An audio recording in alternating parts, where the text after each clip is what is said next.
SMT Nation, we are back. Nation, we're going to be talking T-Mobile, SpaceX, and their satellite connectivity. Smartphones connecting to satellites.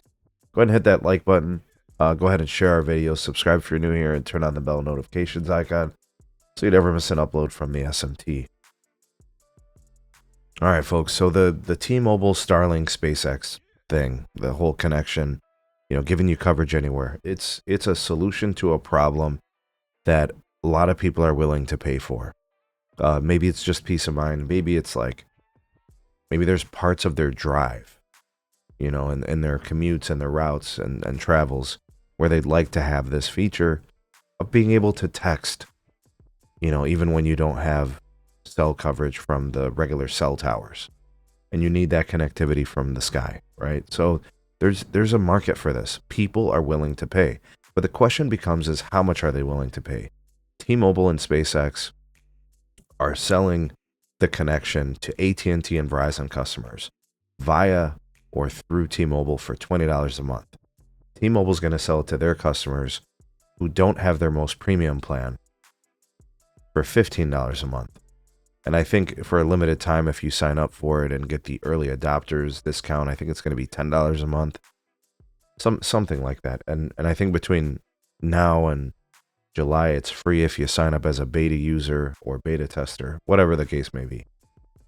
I was on the X platform and someone reached out to me and shared with me some data, some survey data from customers, you, me, it's regular people, and how much they're willing to pay for the service. And unfortunately, based on that information, and it's just one survey and there's probably more, and we'll learn about that in the future as more of the writers and the editors make articles about this. But the customers aren't willing to pay $20 a month for this. Customers aren't willing to pay $15. Customers aren't really willing to pay $10 for this. People are looking at their cell phone bills and getting mad when there's price increases of $1 to $5. Why would they pay $20 a month for text messaging? Also remind you that AT&T and Verizon have an AST solution in which they're going to be offering satellite connectivity. I'm sure they're going to charge for it, but it's going to actually offer data usage, calling, and texting, right? Remember, this SpaceX T-Mobile thing is just texting. And on a hope and a prayer, they're looking to possibly be able to turn up the power levels. They're hoping and praying and politicking for that and try to lobby to turn up the power so they can offer calling and data sessions, which I don't, neither here nor there. I've already done videos on that, but those, who wants to pay $20 to your non-carrier for that, for texting, when you know it's coming down the pipeline? And I think additionally, not even calling, really, it's the price point is egregious. I think the point I'm getting to is when I look at the survey data and I look at what the customer is telling us, they're saying they're willing to pay $1 to $3 a month for the satellite connectivity.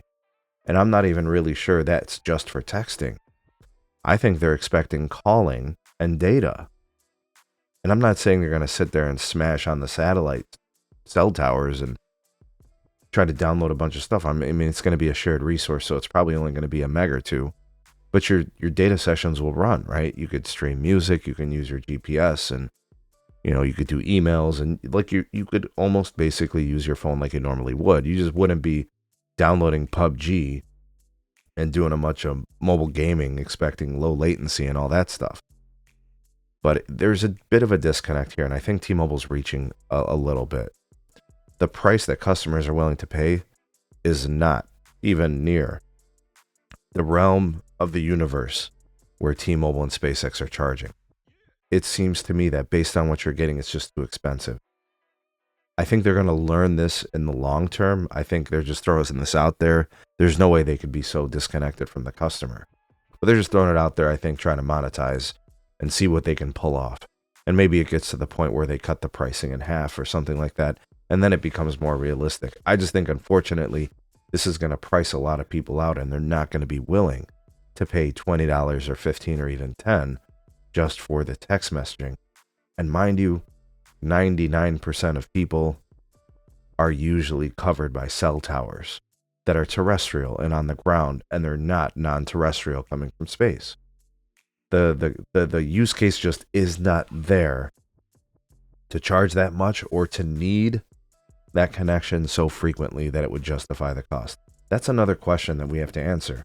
Are you going to be using this so much that you can justify spending $20 a month? I think the answer to that is no. I don't think most people are living, working, and traveling in places where they're going to be connected to satellite service that much that they're going to be willing to pay $20 a month for it. I think there's a little bit of a disconnect there, but I have to ask you guys are the nation. Are you willing to pay $20 a month for texting from satellite? How often would you need it? Like, quantify that. Once a month, twice a month, once a year, right? To pay a premium cost for a bit connection for such a small, number of times or instances you would actually require it.